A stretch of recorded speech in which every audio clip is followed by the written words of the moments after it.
Hello and welcome back to ChrisCourse channel plays Black Mesa. Today we're going to be talking about the universe's largest explosions, looking at supernovae and hypernovae that make the universe what it is. It's almost impossible to grasp the amount of energy involved, so we're not really going to try at this point. I'm going to make it as mentally painless as possible and just basically explain the processes behind them and how they occur. So, a supernova is a detonation that results when some types of star... Oh, buggering barnacle. When some types of star reach the end of their lives. They occur about 3 times every century in the Milky Way, so they're very rare events, mainly due to long stellar lifetimes, because stars last for tens of millions of years. Oh, I hate these guys. Okay, he's turned around. Marvellous.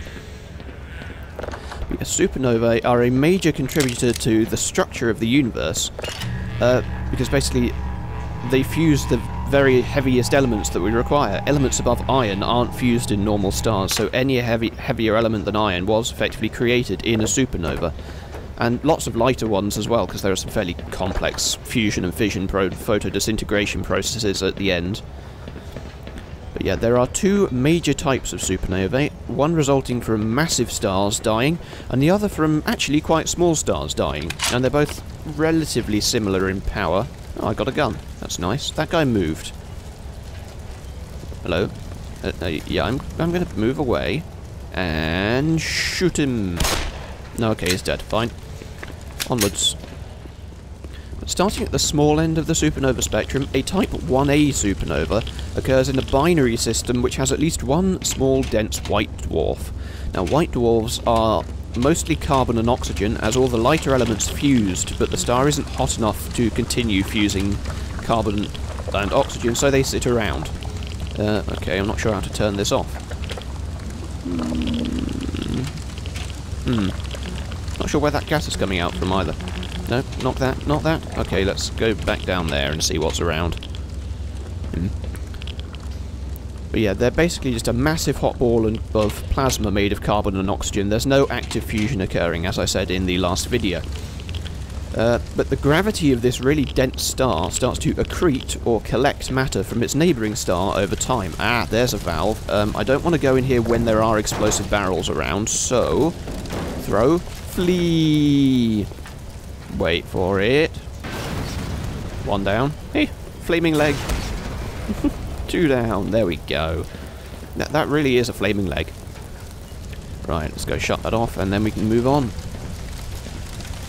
Yeah, the gravity collects matter from its neighbouring star, which slowly increases the mass of the white dwarf in question until it reaches something known as the Chandrasekhar mass, which is about 1.38 times the mass of our Sun. And basically, as it approaches that limit, the temperature rises and rises, and a 1,000-year-long process of convection starts in the star. And eventually, the temperature hits a high enough level to ignite what is essentially a thermonuclear flame in the star. An extremely rapid runaway reaction of carbon fusion occurs, which massively raises the temperature in the star and kicks off a chain reaction of oxygen fusion as well. Why am I being thwarted by these pipes? Okay, we go down here.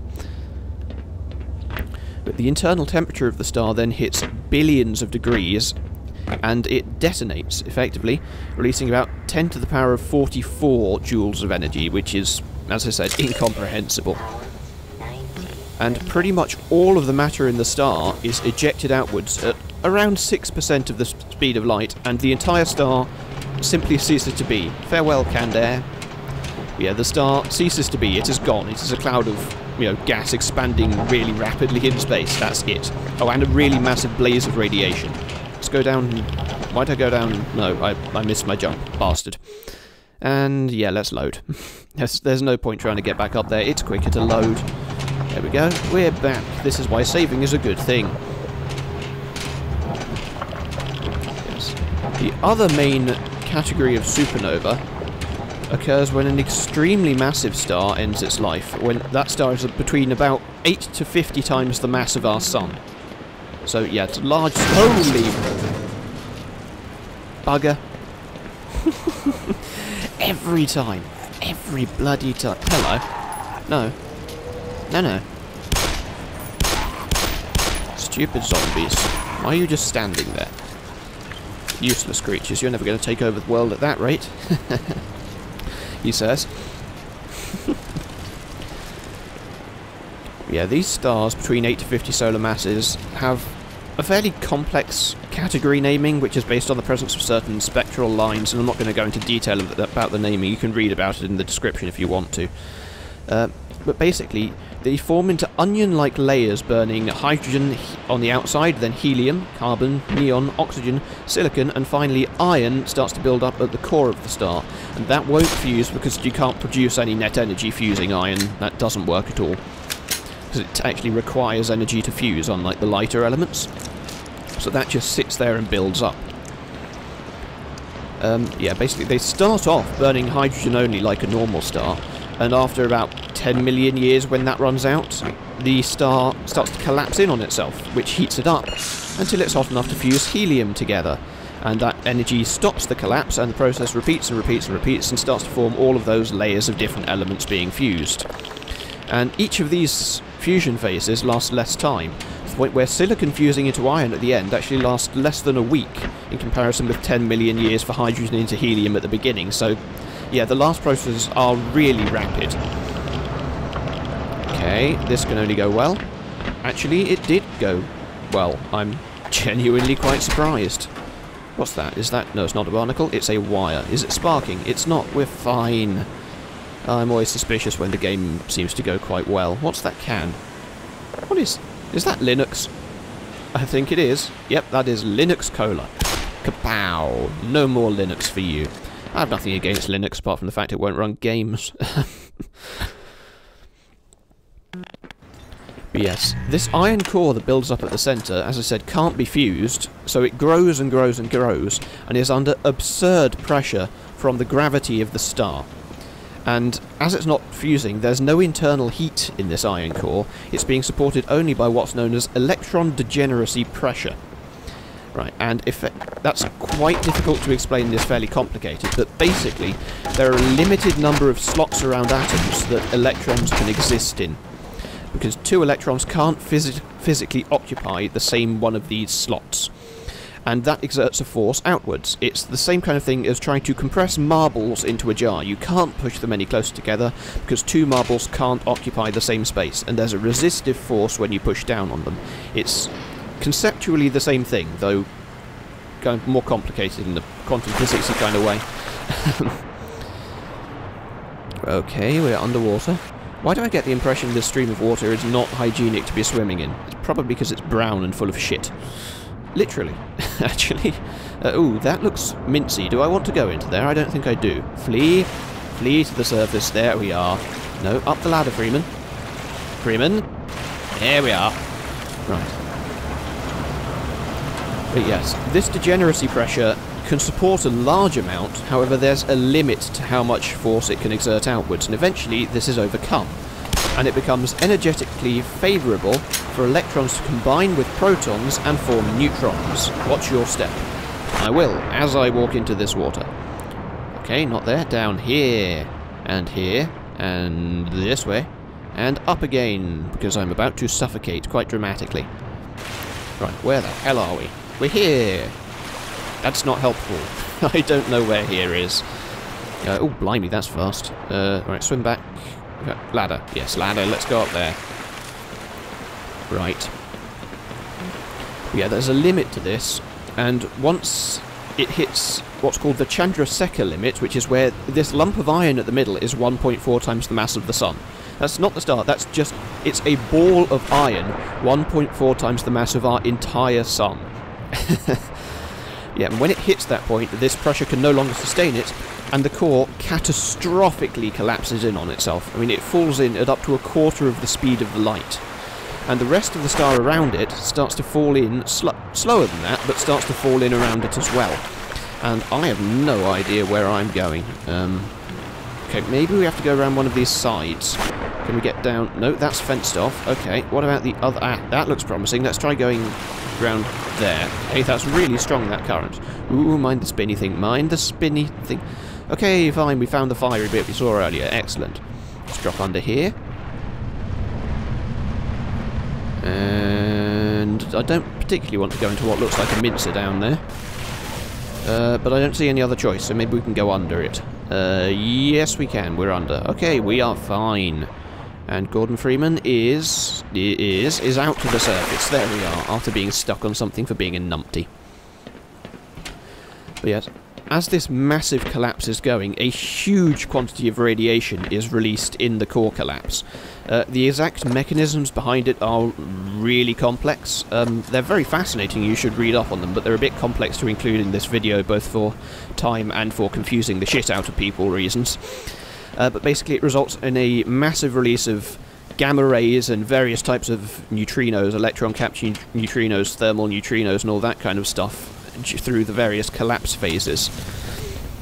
And that massive release of energy is on the order of 10 to the 46 joules, so it's can be up to about 100 times the amount of energy released when a white dwarf undergoes a supernova. So it's a lot of energy. And what happens thereafter kind of depends on the mass of the star. In almost all cases, the outer layers of the star that were collapsing in get stalled by the energy release that comes from the core, and then detonate outwards at, up to about 10% of the speed of light, and just vanish off into the sunset, effectively. They get blown out into the universe in a supernova remnant. Uh-oh. Uh-oh. Uh-oh. No. Bad news, Freeman's fine. Oh, dearie me. Nearly drowned. That'd be a bit of an unfortunate end for him, wouldn't it? Never mind. Thought I heard something. Ah, yeah, I heard something, or they wouldn't have given me this gun. Carpet. Carpet. Come on, I hear you round there. I hear you chewing on somebody. Hello. Hello. And he's dead. Marvellous. But yes, what happens eventually depends on the mass of the star. If it's less than 20 solar masses, then the inner core forms into a neutron star, which is a hyperdense ball of matter which is heavier than our sun, but only a dozen or so kilometers across, so it's the size of a city, but heavier than our star.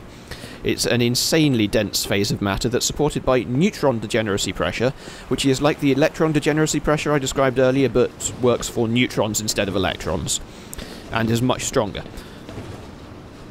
But if the star is more than about 20 solar masses, then the iron core collapses straight down into a black hole. No, I can't click that screen. Disappointing. And my God, they make glass strong in this place. They discovered Gorilla Glass early. But yes, 20 solar masses, it collapses straight down into a black hole without going into a neutron star in the first place. Above 50 solar masses is probably what I see as the most spectacular thing in all of astrophysics. It's another can, and I can't... Oh, I've grabbed it. Vanquish. Interesting. Yeah, above 50 solar masses, there is no supernova explosion at all. The entire star just collapses under gravity into a black hole in what I like to assume is an amusing poof. The entire star literally disappears, which is fantastic, and that's probably the thing I would most like to see if I could get out there and explore space. I would forgo seeing a supernova itself, just to watch a star 50 times the mass of our sun vanish into nothing. But yes, that approximately concludes our discussion on the death of stars. As I said, it's a bit of a basic summary, the science behind it's quite complicated, but if you're into that kind of thing, go have a look through the links, because it's a really interesting branch of... Squeesh! A really interesting branch of astrophysics, and there's a lot of stuff to study on it. It's all theoretical models at the moment, basically. Wow, I'm bad at that. Okay, let's run a bit earlier. Yeah, but it's all theoretical models, essentially. We haven't actually observed any of these up close, obviously, or the planet would probably be a bit worse for wear. Don't like there. There we go. But we've got some evidence showing that our models are probably fairly accurate, and it's well worth having a good look through our theories on the matter and learning more about them. Right, now what I'm going to try and do is get out of this room before I save and end the episode, because it's a little perilous in here, what with all the conveyor belts. Okay, pop, pop, pop, okay. We are in here. It's not very exciting. Well, there's a conspicuous red door, so go on, let's go over there. Okay, looks like a crane of some sort. In we go. Maintenance personnel only. Okay, I'm going to have to break some rules. No one in here? Okay. Lever. Oh, I have to hold it, do I? In the other direction. There we go. And I assume we're jumping to the thing on the far side, so drop it about there. And open that with the... yeah, there we go. Mug, plane, cans. Boring. Right. No, there's nothing back there. Okay, and this can only go wrong. Yup, we're fine. Yup, we're still fine. Oh, yes. Yeah, onto here, why not? Oh, blimey. Gordon, I hope you like high temperatures, my friend. Woohoo, that burned. Right, we're fine. We're all right. We are all bloody right. Hey, look down there. There's a ore mine. I'm not going for the ore mine right now. Let's go this way. Material recovery. Okay, where the hell are we now? Oh, it's a maze. That's a solid waste ingestion. Oh, bloody hell, we're back here, aren't we? Right, okay. Ooh.